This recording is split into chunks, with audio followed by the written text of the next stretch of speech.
A warm welcome in the name of the Member Care Resource Team for YWAM Europe to this seminar about stress management. My name is Heidi Kovac and I work with the Member Care Resource Team. It sure is a joy to see so many people joining us. It's a very international group joining from all over of Europe. We have many fellow workers from Africa with us and some fellow YWAMers from the US and from Canada.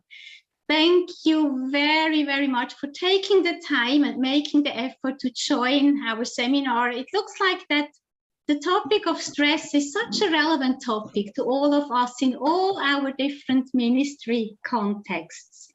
In these 3 days, we will look at understanding stress. Then we will look at cross-cultural stress, and on the third day, how we can manage stress well. And today, Carrie W will teach us. Carrie originally comes from Florida, and Carrie is since many, many years with YWAM.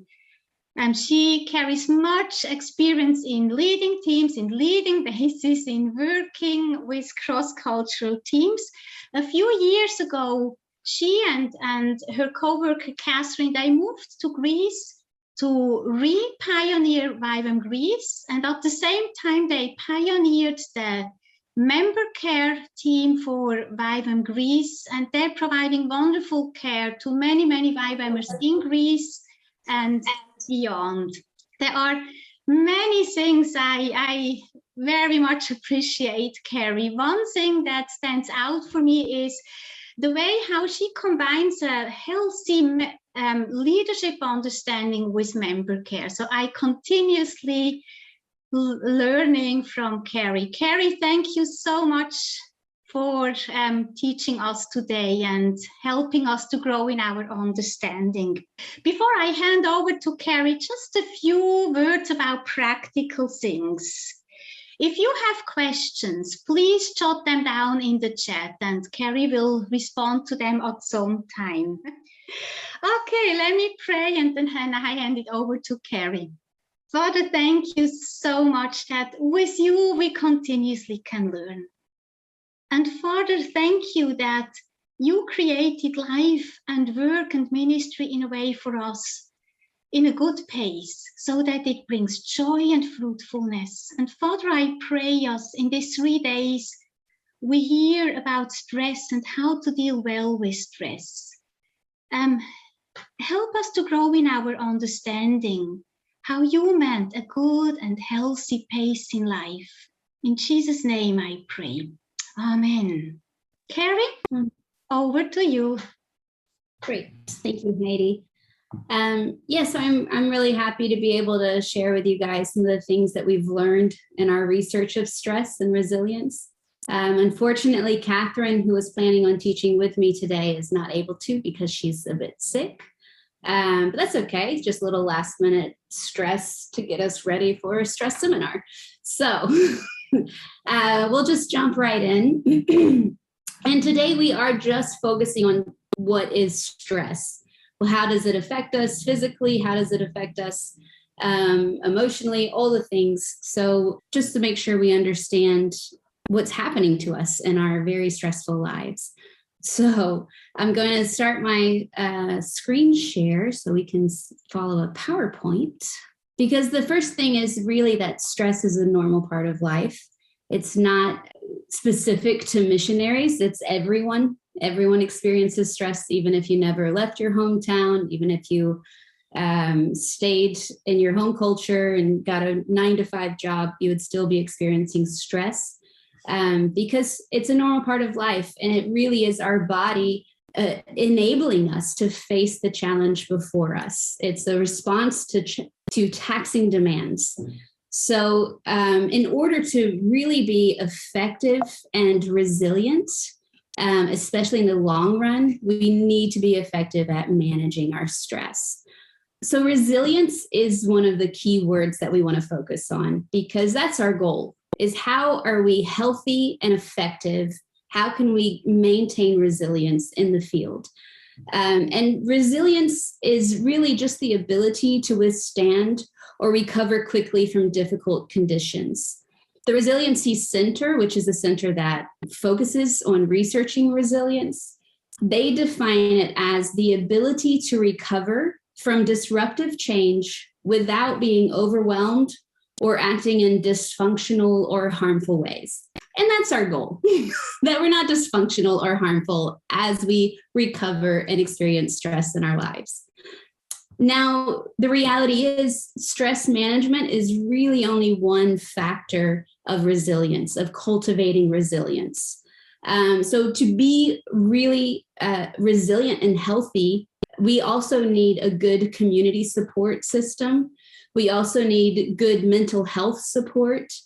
And we do need a very solid theology of suffering. So managing stress is one key part to cultivating resilience, but this alone is not going to just make you healthy. We need a holistic approach, but this is a crucial part. And we call it as part of our self-care because it really is being a good steward of yourself.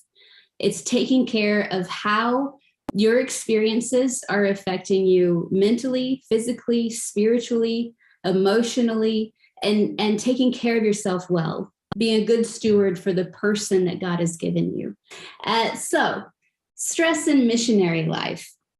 Let's just take a moment and discuss what kind of stress we experience in missionary life, because the reality is we have a higher level of stress statistically than people who are not missionaries. So in the chat or unmute yourself, maybe throw out some ideas of why we might experience a different level of stress or a different dynamic of stress than others.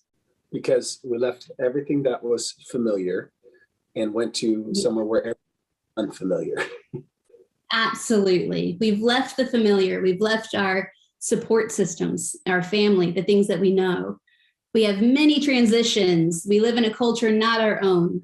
High rates of transition, learning a new language, different styles of communication, different cultures, cross-cultural change, visas, what a stressor, the government, different governments, being financially dependent on God and others, raising finances, new ways to accomplish things, discovering new ways, a lack of support, working with people, especially intercultural people, different foods. Great answers, guys. Well done. Absolutely. We live in community. That's a beautiful thing, and it's a stressful thing. Thank you, Ruth. We take children away from their homeland. We are living as a family in different cultures. We have constant adjustments. We have constant hellos and goodbyes. We're constantly celebrating farewells of people who are leaving. We have experienced different types of illnesses. We have malaria. We have, depending on where we go, we might have yellow fever. We might have dengue fever. Lack of understanding from church. Absolutely. We also tend to have an increased risk of exposure to trauma and war and conflict because that's where we go.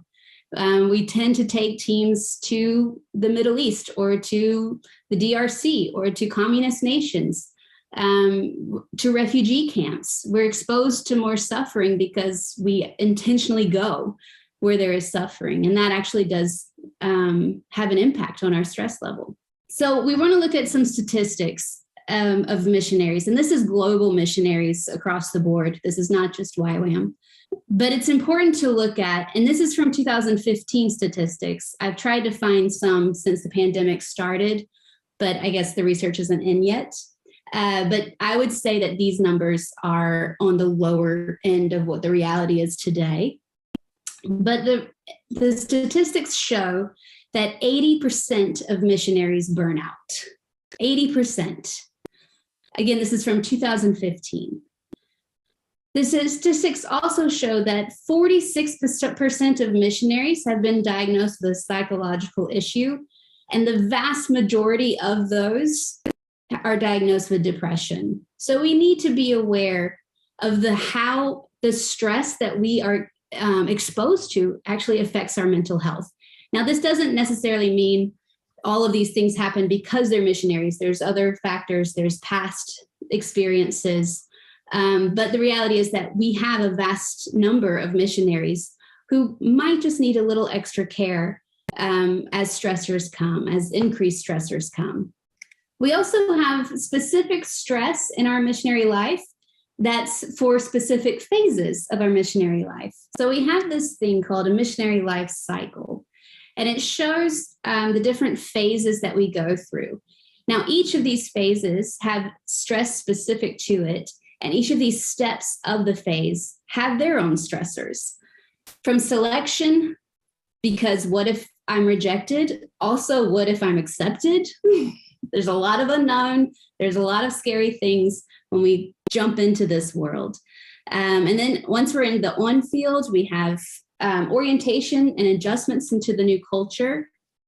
So just take a moment and think of what it was like when you first entered the new culture. Even if you're from the same country you serve in, entering a YWAM base is entering a new culture. Oftentimes, we experience cultural, spiritual, physical, financial, social, emotional, political changes, food dietary changes. Our identity starts to get evolved and influenced by the new culture. I originally am from America, but I've lived 10 years in Paris, and that did affect who I am. That affected how I see the world. That affected how I operate. And when I go home, it's just, we all know when you go back home, you don't quite fit the way you did before you left. So we have all of these things that we're adapting to, we're adjusting to, we're learning, we're trying to understand how to operate in this new land. All of these things are different stressors on top of getting involved in ministry, getting to know our teammates, getting to know how YWAM operates. I mean, there's a lot going on. So the good news or bad news, depending on how you look at it, is that stress has always been a part of ministry. It's always been a part of missions. And we can even look back in the Bible and see when the prophets were stressed. I mean, they went through a lot of stressors. We can see when Jesus experienced stress and the disciples, the life of Paul. So what we're going to do is we're going to have our first breakout.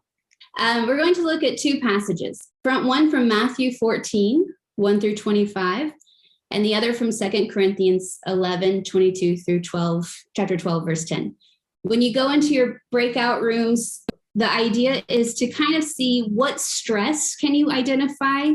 How did Jesus or Paul respond to that stress? Is there anything they did to help them recover from that stress or manage that stress? What things can we learn about stress and distress in these passages? So you're going to go into your breakout rooms and we're going to have 15 minutes to talk about this. If you only have time to do one passage, that's okay. Don't stress. Don't stress. If you can fit both in, that's fine too. I think it looks like we're all back. So what did you guys find? Maybe someone can unmute themselves and share back for their breakout room. I can. Yes. We started with the last passage about Paul in 2 Corinthians, where he's talking about all of the trials that he went through. And just one of the things that did come up is that it's really easy for us to kind of assume when stuff's going wrong that we did something wrong or that we're out of God's will, or just the doubt, just the self-doubt that we can easily jump to conclusions. But here Paul is saying, now, like, I'm living completely surrendered to the Lord, and I've been through hardcore trauma. But at the same time, he also does bring some perspective that's hard to live with and to remember every day, but the perspective of Christ, of him being strong in us. And thanks, Polly. Someone else? Well, we looked at the first passage apart, and we really saw how Jesus took time for himself, how he really left the crowd. And in that, still had compassion for the people when they came to him. And it's almost like he put himself aside and then was still able to give them. He multiplied the food they had and then sent them off, and then again took time for himself. How to see that combination? Yeah, it's almost like him taking care of himself prevented compassion fatigue. It's a good model to remember. Someone else? Yes, we saw that Jesus was expecting God to come in the situation. So while he wanted to be alone, people came to him, and there was other things that got his priority again, but he was not led by that, but he was leading by, okay, God will do something in this situation. And also with the bread and the fish. I would say, let's go home, but he said, no, God will do something. So he was, I think, always seeking for God's kingdom coming in a situation. Instead of panicking with the crisis at hand. Yeah, exactly. And not lead by stress, but by kingdom thinking. Well, that's what we talked about. That's good. I really like that. Anyone else? Yeah, in our group, we looked at the Corinthians passage around Paul, and we came away with, after Paul writes about all these different things, really traumatic situations that he encountered, he comes away that that the word from the Lord was that in the Lord is going to be his strength, and that Paul hung on to the strength of the Lord. Yeah. In spite of those traumatic times that he had. Yeah. I think looking at Paul's life, you could even say the relationships in the church stressed him out much more than the physical trials he went through with Rome. That's something. Does anyone else have any thoughts they want to share? Yeah, I think from Matthew verse number 13, when Jesus hear what happened, he withdrew by boat privately to solitary place. So I think when he heard that John Baptist is gone, so like, who is John Baptist? Is one of his cousin, is really related to him. I think that moment it was time for him to grieve. But something that really amazed, verse number 14, when he come back, he was having a compassion and he healed the sick and he's doing everything like everything is normal. So I think in every crisis that I found that Jesus Christ was always looking for like a isolated place where he can have time to reflect, to grieve, and also to give himself the energy so that he can carry on the mandate. So I think that's what I discovered. Beautiful. Just a little self-care that Jesus is showing us how to do some proper self-care. Yeah, that's very good. Anyone else? I just think that it's easy to make this like, how do I cope with stress and to make it about me? But I think it's also helpful for us, like if you're in a leadership position, to realize that same healthy approach needs to be extended to the staff, and they should be allowed to do what's necessary to take care of themselves and have that space. Yeah. Any last thoughts before we move on? I just think in terms of what Paula said was the position that Jesus took. He was not afraid to be a leader and to be directive in it and to take responsibility and ownership of himself and those he was serving with. And one of the things we said in our group was how often we sometimes forget that. We think that people just manage it on their own or whatever, but the way that Jesus modeled it was something to be mirrored and to be copied. It's quite important that he did it the way that he did. Yeah. Thanks, Ruth. So we can see that it's pretty clear stress has always been a part of life. So as long as there has been life, there has been stress. So I'm wondering what you think. Is stress a blessing or a curse?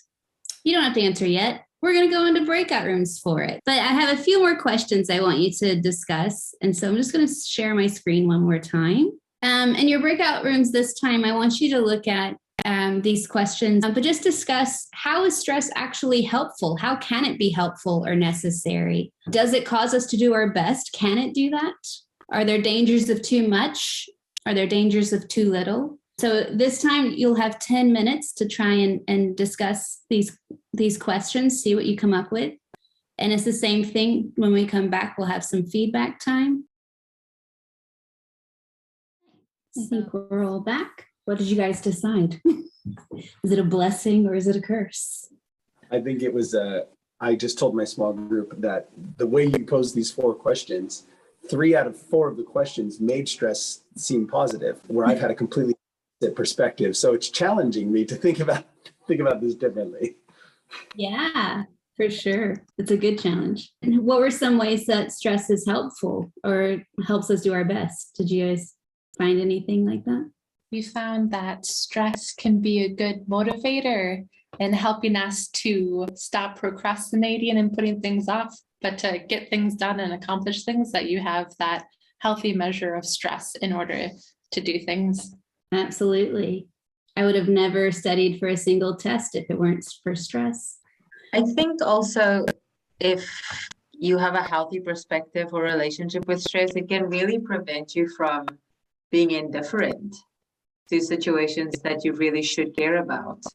Like just an extreme example, but if I didn't care like that a kid next to me is choking, doesn't stress me out. Oh, well. But I just, but even in a more realistic, practical way, I think that, of course, to have a healthy relationship with it, but I do think that stress can help us put our care in the right direction and our love, channel our love in the right direction. So what are some dangers of too much stress? For me, I think it leads to like a burnout and like an overwhelming, if it's too much stress, you don't even take it back to God. You're just like dealing it with yourself, and then you just burn out because you're trying to fix it on your own. And so if it's too much, you don't even know how to handle it. And then some people just throw their hands up like, I'm done. We lose our perspective quite quickly under too much stress. Thanks, Danny. Physical sickness. Physical sickness, absolutely. Too much stress hormone in the body. It's very dangerous. Well, what about the other extreme? Did you guys decide any dangers of too little stress? Lethargy. Lethargy. Never getting out of bed. Yeah, becoming lethargic. And I think, like Paula said before, apathy is a big risk of too little stress. Well, there actually is something called positive stress and something called negative stress. And we call positive stress eustress, which is EUSTRESS. And we call negative stress distress, which I'm sure you're all familiar with that word, distress. And eustress, the good stress, is the type of stress that kind of gets us excited. You know, the heart rate accelerates, our pupils are dilating, we're getting very excited in anticipation, but there's no perceived threat or fear involved in this stress. It's kind of like the stress you feel before you go on a roller coaster or when you're competing for a prize. It's that kind of like exciting, you're there, you're doing it. And then the distress, of course, is the stress that's actually quite negative impacting on us. It's more draining. It's more a challenge for us to meet it. I'm just going to show a little visual aid to help us see eustress and distress in action. So here we have 2 suspension bridges, same technology. One has good stress, the other has bad stress. I wonder if you can decide which is good and which is bad. Obviously, the one that's falling apart is bad. And that's because it had too much of the negative stress. It had too much tension in the wrong spots. Whereas the good stress is actually supporting this bridge. It's keeping it upright. It's keeping it functioning the way it should. So eustress is that good stress that actually makes us feel happy and excited about life. We're excited about what we're doing. We're excited about even facing a certain problem in front of us, a puzzle, we're excited about figuring things out. Eustress or positive stress often makes us feel motivated. It helps our energy stay focused. It's usually short term. It doesn't last for months and months and months. It's situational. When we experience eustress, we perceive something as within our capabilities. We're able to actually meet that need in front of us. It feels exciting, and we have an improved performance because of it. However, distress or negative stress often causes us anxiety or concern. It can be short term, or it could last for months and months. It's usually perceived outside of our ability to cope with or our capacity to face. It feels unpleasant. It decreases our performance, and it can lead to mental and or physical problems. The good news is you can actually add good stress to your lives. It's just by paying attention to the things you busy your life with and seeing how they actually affect you. Of course, we want the things that we have to do that are necessary to keep doing those as responsible adults.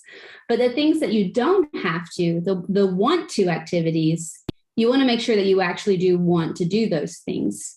I find that often our lives get so busy and constant that we hardly stop and take stock of what's happening, of how what we're doing is affecting us, if we're really enjoying it or not. So it's just taking a moment to really see how something is affecting you, and if it is exciting or if it makes you happy, how you can involve more of it in your life. Or is it becoming an obligation? Is it becoming draining? Is that something you really have to do? Or is that just something you've been doing because it's familiar? Now, we can't just keep adding good stress and good stress and good stress and just think, well, we'll never have a problem again. Because even too much good stress is too much stress.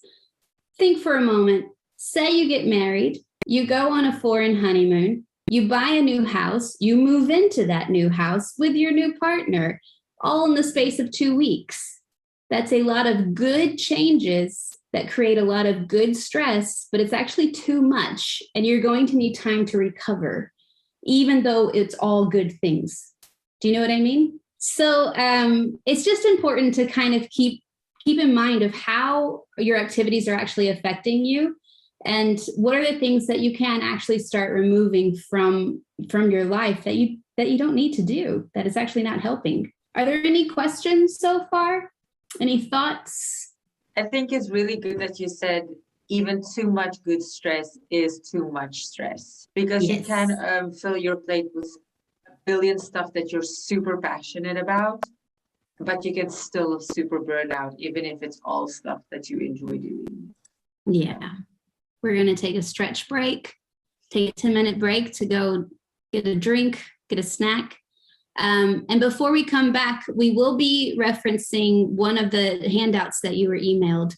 It's the one called the Personal Indicators of Stress Checklist. That'll be towards the end of today, but if you can go ahead and have it up and ready to reference, that will be helpful in the future. So that's the Personal Indicators of Stress Checklist. We'll take a 10-minute break. Welcome back, everyone.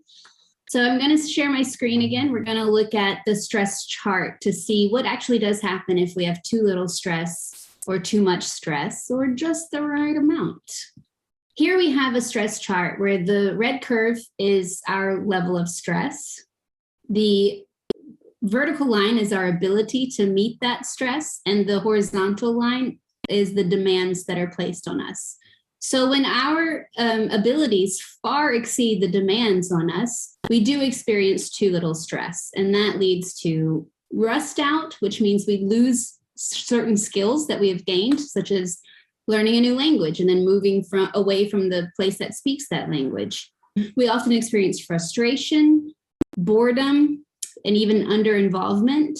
I don't know if you've ever been in a place where you had so much to give, but no way to actually give it. There was no platform to give it. That's a very frustrating place to be. So your abilities are far exceeding the demands. However, as demands increase on us, we start to feel stimulated and alert, decisive, creative, even become effective. And then we even hit that sweet spot where our highest abilities meets the highest demands it can meet. And we call that the optimum place. Because that's when everything just kind of comes into alignment and it's like a machine. You're like, is this even real life? It's all happening so smoothly. But as soon as another stressor comes in, another demand comes in, we kind of tilt over that curve and we start experiencing reduced efficiency and alertness. We feel overloaded. We have a harder time concentrating, maybe harder to make decisions. Irritability, anxious, confusion, that kind of foggy brain. We experience fatigue and exhaustion and even down into burnout. So this is the typical stress curve.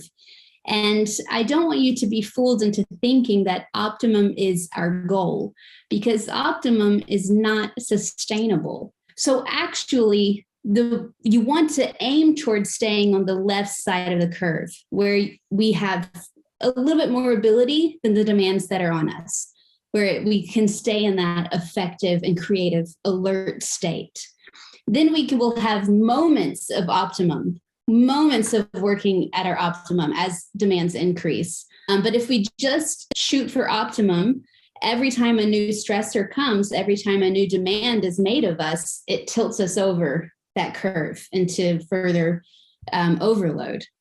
So this is our ideal. This is how we want the normal part of life, and then have abnormal parts where maybe there is an overload, but then coming back to this. So what is actually happening in our bodies when we experience stress?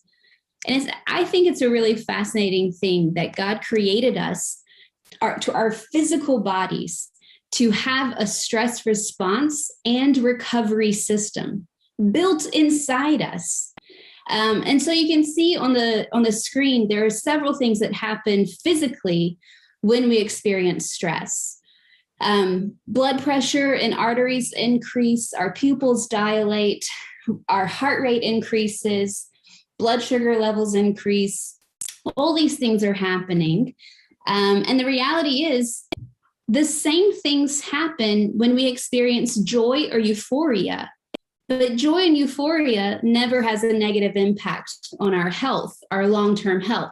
However, stress it's been shown to have a negative impact on our health. Do you have any idea why that might be?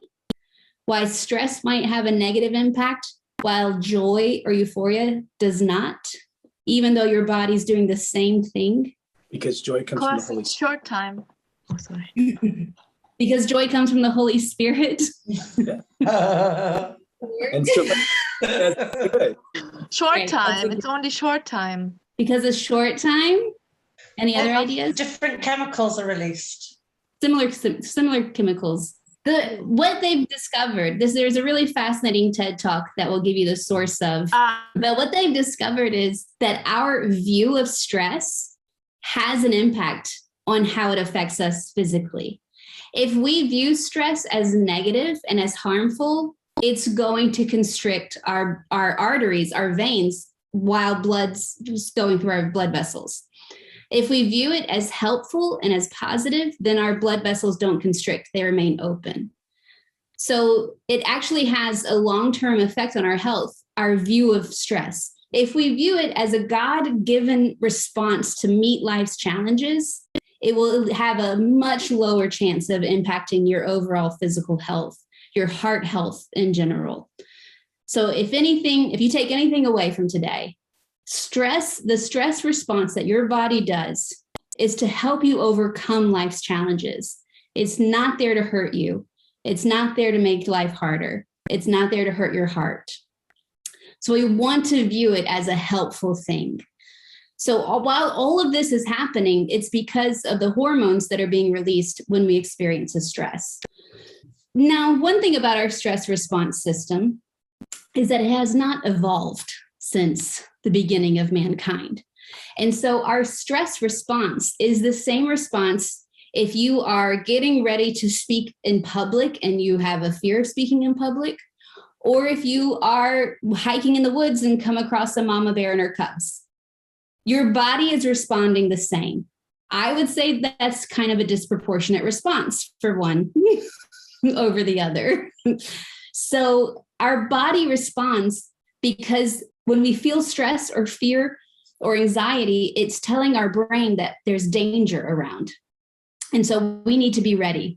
Our stress response is preparing for physical danger. And so adrenaline is released as soon as a stressor happens. Adrenaline's released to give us energy, to give us the ability to flee or fight or freeze. It increases our alertness, and it's immediately after the stress happens, it's boom. You feel it coursing through your veins. You feel the after effects when things calm down after you get in a car accident and you start shaking. It's the adrenaline working its way out. Moments after the stressor has started, cortisol starts being pumped. Now, cortisol is considered one of the main stress hormones. And the role of cortisol is actually to help our internal organs survive whatever is going to happen. So it's changing blood flow from our hands and feet to the internal organs. So you might notice when you're really stressed, your hands get cold. That's because your body is redirecting the blood. It increases this substance that helps repair torn tissue. It curbs non-essential functions. It stops non-essential functions such as our digestive system, because that is not necessary in this moment as we face this stressor. So maybe you can see, like, this is an ancient stress response, and it's being engaged even if we are trying to figure out what school to send our children to in this foreign country. We want to understand what's actually happening. Once we're through the stressor, it's resolved and we come back down, oxytocin is released. And oxytocin is an anti-stress hormone. It's part of your body's stress recovery system.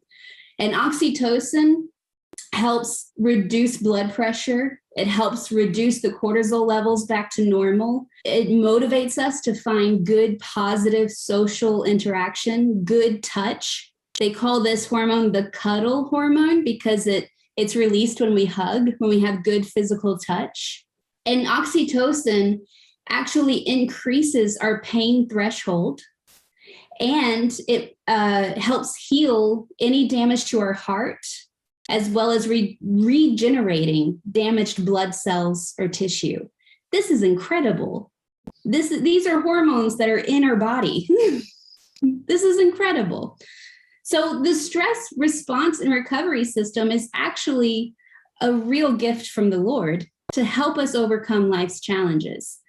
The problem happens is that life is not slow anymore. This is an ancient stress response for when you had attacks one at a time. But unfortunately, we live in a day and age where stressors come at us 24/7.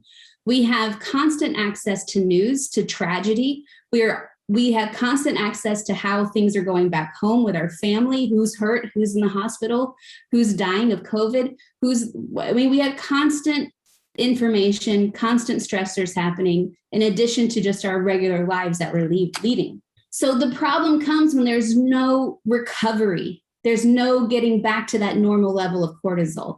And if we have chronic levels of stress, that means we have chronic levels of cortisol, which is why you will have digestive problems, IBS, all kinds of things that come out of that.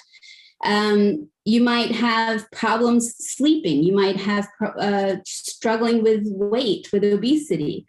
You might have higher blood pressure or cholesterol, harder times controlling your blood sugar levels. I mean, there's just so many health problems can come from chronic levels of cortisol. And it also makes us weaker and less resilient in our stress response as the cortisol level stays so high, as our chronic stress levels stay so high. This happens when there's no recovery time before a new stress comes, or if we're just surrounded by chronic stress, constant stressors, or if we're facing a prolonged problem, such as a health crisis or a crisis of faith, as we've given everything to live for the Lord, and then we have a crisis of faith. That's a pretty long-term stressful problem. So as long as the stressful problem is there, our body does not stop pumping these hormones. We actually need to learn how to shut down our stress response when the stress response is disproportionate to the actual stressor that we're facing. So if I'm stressed because I need to go fly to another country, and so I have to fill out the PLF, I have to get make sure my vaccination card is with me. You have all these extra stressors. My body might be responding to as if I'm in physical danger. And so one thing I can do is actually talk my system down and remind myself that I am okay. I am not in danger. We will be able to do this. We have enough time. The royal we, me, myself, and I. But really talking yourself down, recognizing you're not in danger, you're not at threat, you are okay, and you can get through this. Thanking your body for its helping you to overcome this challenge. We also can help shut down the stress response by giving us time to wind down, to tone down at the end of a day, to not just go to bed on our phones and iPads, but to put the screens down at a certain time and allow yourself to decompress. That helps cultivate your resilience. It helps lower your stress levels. On Thursday, we're going to look at a lot more specific strategies for this. But just for right now, I can tell you that also having fun and laughing really helps. Releasing those endorphins helps combat your stress levels. So have a good time, get some rest, and talk yourself down to what the reality of the situation is. Those are just some really simple ways of helping those chronic levels coming back down. And of course, keeping a Sabbath is really important to our ability to be resilient. We need a Sabbath, a day of actual rest. We need to keep that holy. So again, the idea is that we have a normal way of being, and then we experience a stressor that spikes up our stress response, all of those hormones, and then we overcome that stressor and we come back down, we recover, and we go into a new normal. That might mean that we're at about the same level of strength and capacity as we were before, or maybe it's a little bit lower, or maybe it's a little bit higher, but it becomes a new normal. So that's the idea behind the stress response and recovery. And a good example of this is the transition chart. I'm not going to go too into detail about all of this. You can look at it at your leisure. But just to show that this first column here is when we are fully involved somewhere. For instance, before I came to Europe, I was fully involved in my home in Florida. The first row is the social status. So that's how the social group saw me. The second row is the social posture. So that's how I approached the group.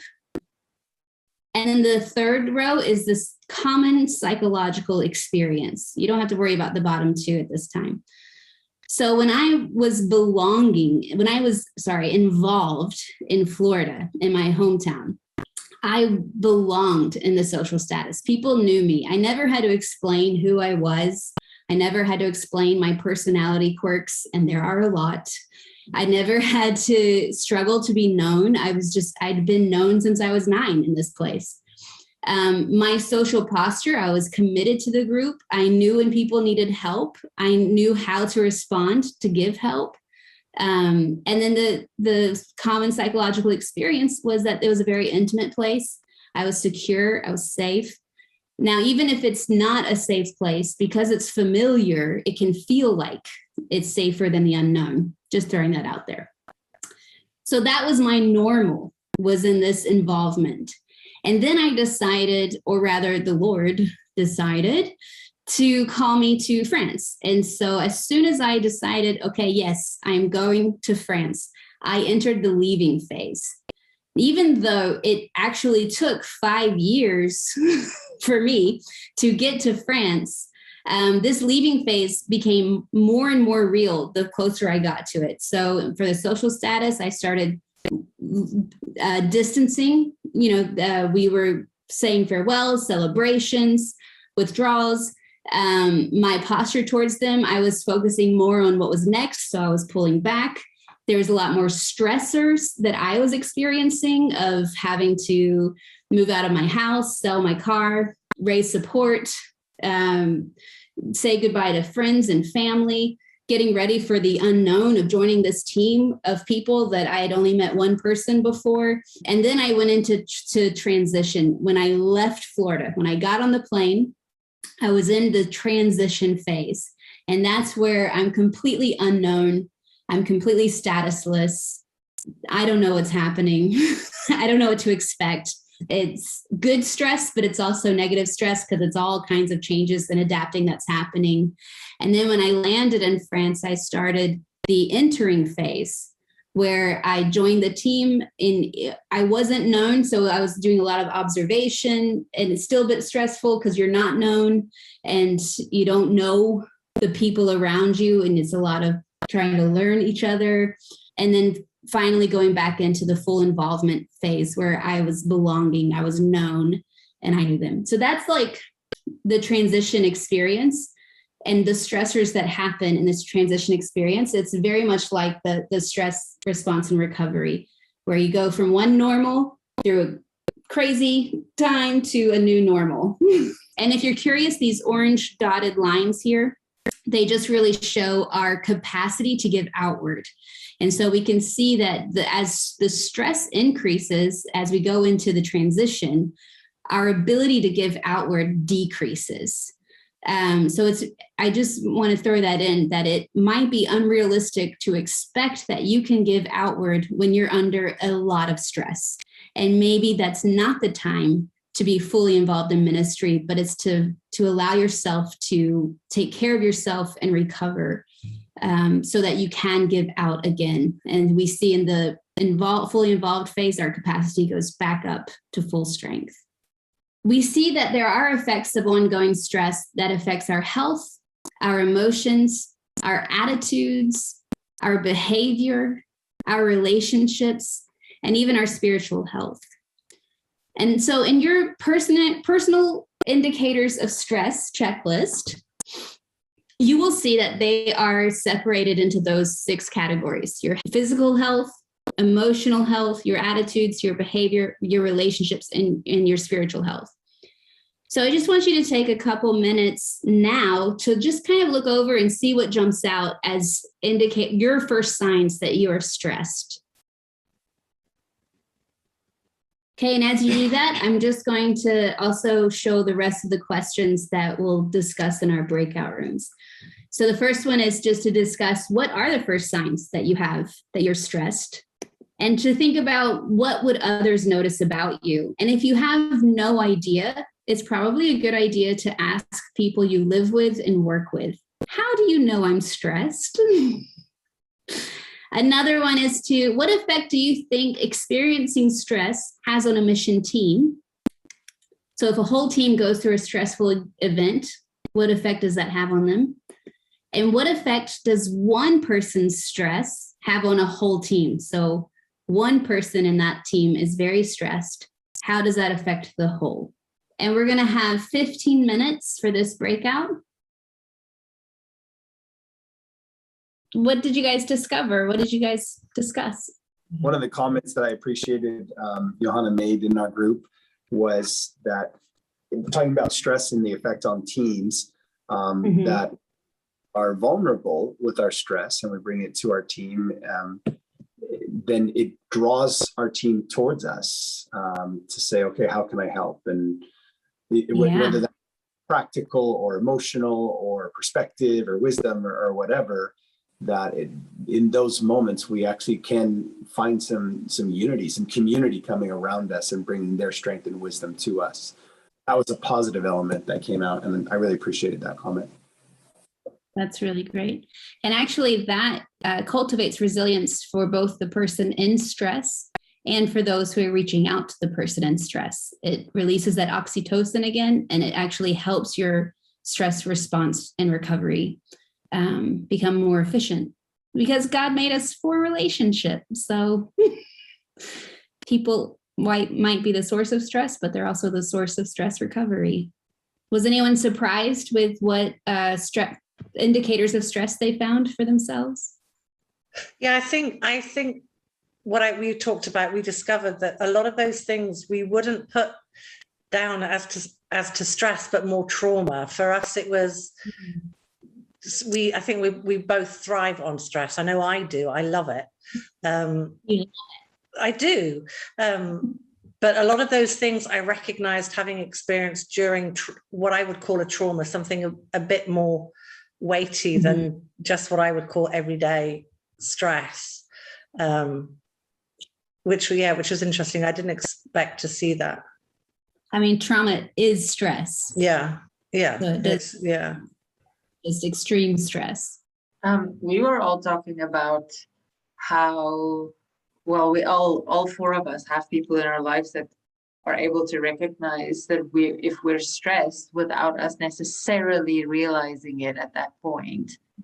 Or even if you're aware, it's just really nice to know that there are people around you that know you well enough to be able to actually see from your nonverbal cues even that you're stressed. And I think that links to what you said, that connectedness, it really is something that we do need to overcome stress, to manage it in a healthy way at least. Yeah. I think in our group, we ended with this thought of like asking your team, how do you deal with stress? And how can I help you in the time of stress? Because if you're dealing with stress as a team in the moment, but don't know how people actually respond, because everybody deals with stress differently, so that it's best to actually ask everyone, hey, what do you do when you're stressed? And how can I best serve you in the moment of stress to help ease it or like bring you back down the curve? Yeah. I really liked that. That's good. Were there any thoughts about how stress affects a whole team if a whole team goes through a stressful event? Also, that it can be helpful that you're all in the same boat. So maybe the balance is coming out, because if everybody is stressed, you can react in different way. If you are searching for balance, then like me, then I think if everybody's stressed, I can be relaxed. But I've also experienced that can be a really bonding experience for teams when they go through a pretty stressful season, that it actually creates more intimacy, which creates more potential for connection. Something practical that's just an indication that corporately the whole team might be stressed is the concept that only completing tasks or duties, responsibilities, maybe 90%, and that last 10% or 5% is just not done. Just practically seeing things that are just out of place, and it's easy to get cynical or critical and what were they thinking? Why is this like this? But it's actually an indication that something might just be off. And I think it's a good indication. It's a good thing to be aware of, is when stuff seems incomplete, that there could be a corporate stress going on. I think we have different ways of handling stress depending on culture as well. There tends to be cultural approaches to what might be expected during stressful times, what self-care looks like, if it looks like anything. So those are sometimes difficult to navigate in cross-cultural teams, for sure. Yeah, thank you. Well, before we move on, one thing I do want to make sure you guys are aware of is that like our stress response has not evolved. If you remember, the way our body responds to stress is preparing us for physical threat. When someone else is stressed near us, our brains subconsciously will pick up on that, and we will start to feel that stress. And that is because it goes back to that ancient stress response where our subconscious brain is recognizing that that person is stressed, which means there must be danger. And so we need to be aware. And all of a sudden, I don't know if you've ever experienced this. I'll give an example. I'm going to use you, Catherine. I work and also share an apartment with Catherine, my co-worker, who would be teaching today if she felt at all well. But I remember one day I was home. It was downtime. Nothing needed to happen. I was home reading, relaxing, and Catherine came home and was stressed about something and was quite a lot of nervous energy, was just going around the house, straightening little pillows and things. And then all of a sudden I found myself like, oh, what should I do? What should I be doing? I'm not doing. And I immediately started looking like, what do I need to be doing? And then I realized, wait. Actually, no, everything is fine. It's something else that her body's working out. There's no threat. There's nothing to fear. I can relax. I'm okay. Because our body picks up on the stress of those around us. So as much as you might think you're hiding your stress, you're not. It's actually being released through your pheromones. It's being released through your pheromones, and people around you are smelling it and subconsciously in their brain interpreting it as danger, danger, danger. So we do need to be aware of how stress is when we are stressed. I think a lot of the times we do not even know when we're stressed. So we do need to start being much more aware of when we are stressed and how it's affecting us and how we might be affecting those around us, as well as being aware when someone else is stressed and we start picking up on it and we start feeling stressed, but we don't even know why. It also happens here in Greece, where we live now, the most stressed out nation in the world, statistically speaking. It's very easy to come under stress that's just not yours to be under. So it's just taking moments, taking stock of what's actually happening, realizing you're not in danger, you are okay, and your stress response is equipping you to overcome the challenge before you. So we're going to wrap up.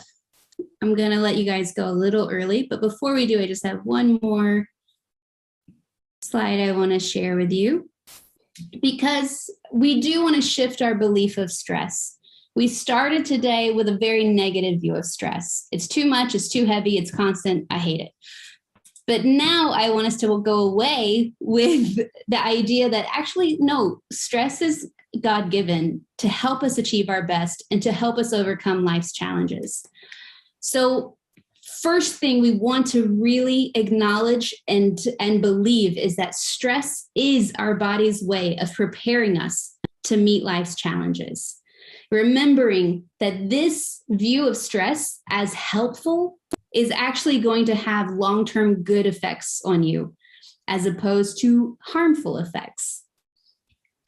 We also want to remember that when we choose to view our stress response as helpful, it actually helps create a biology of courage and resilience. It cultivates our resilience to view it as helpful. And remembering that need for people in our stress response, the need for people in our stress recovery, when we choose to connect with others under stress, we actually create resilience.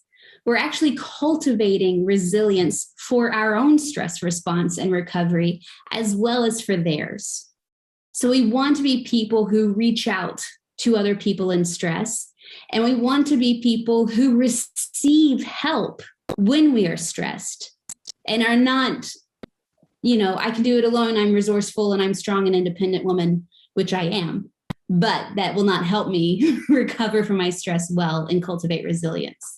So we do want to learn how to humble ourselves and receive help, as well as being aware of those around us and reaching out to help. So that's wrapping up today. I hope you have a better understanding of what stress is and how it affects you. Tomorrow, Ryan is going to share with us cross-cultural stress, which is a whole other dynamic of stress. And you might find you've responded to stress in different ways when it's cross-cultural stress than when it's not. So it's pretty fascinating. And then on Thursday, we will go through how we can actually manage our stress. So I'm really excited for the next few days with you all. And I hope this has been helpful. If you have any questions or thoughts, now is the time. I did have a question. It's kind of along the lines of stress and dealing with it, but I'm just curious if this group would also be willing to host some type of teaching regarding boundaries and like having a healthy awareness of what does stress you and how to put rhythms in your life to keep that in balance. I think we're very open to that. I can speak for our seminary projects group. Well, I suppose it's more of a suggestion, maybe. That's very good. I think it would be very helpful, at least from our small group, the breakout group we were in, that came up quite a few times, in dealing with different levels of stress and how to say no and things like that. That's great. Thank you, Shelley. Anyone else? I like what you said about the biology of courage. What do you mean by that? Like, because it sounds awesome, but I want to know more about it. But it's just talking about, like, we actually are more courageous to face challenges when we recognize that the stress is helping us to overcome it, rather than it's too stressful, it's too scary, I'm not going to do it. So but actually, the stress giving us courage, kind of. Yeah. Did have another question come up in our group. One of our questions was, in discussing stress within our team or with one individual, we were trying to come up with ideas of how do you address that in your team, or if there's one specific person who's continuously stressed, knowing their capacity, but then what are some recommended ways to go about addressing that or speaking to them concerning stress in their life? That's actually some things that we will look at Thursday. We'll try and see how do we help others in stress, and including helping those that maybe aren't aware that they're stressed. And that personal indicators of stress checklist is actually very helpful to have, especially for those of us who don't recognize we're stressed until it's emotionally stressful. But oftentimes our first response is physical, that the physical signs show us, oh, something's happening. Or maybe for us, it's our attitude or it's our behavior. It just depends on how the person operates. And so it's good to show people that it's not just emotional distress that happens when we're under stress, but it actually affects all of these different areas of our lives. And so once we can start helping people see their indicators of stress, they become more aware of when they are stressed. And that's a big first step, right? Acknowledgement and awareness is a huge part of being able to manage our stress. I just have one more question as well. With the list, is it like if there's more checked off, does that mean the more stressed you are, or just how your body responds to the stress? It's just how your body responds. Boy, wouldn't that be scary if it was more checks you have. No, it's just identifying the way your body responds. And maybe it's more than just stress that's causing some of those responses, but it's just helping build awareness. And once you experience those things, you're like, oh, wait, that's because of this. That's because I'm dealing with this chronic illness, not necessarily the stressor that's just happened or whatever it might be. I just want to share what I realized. Thank you so much.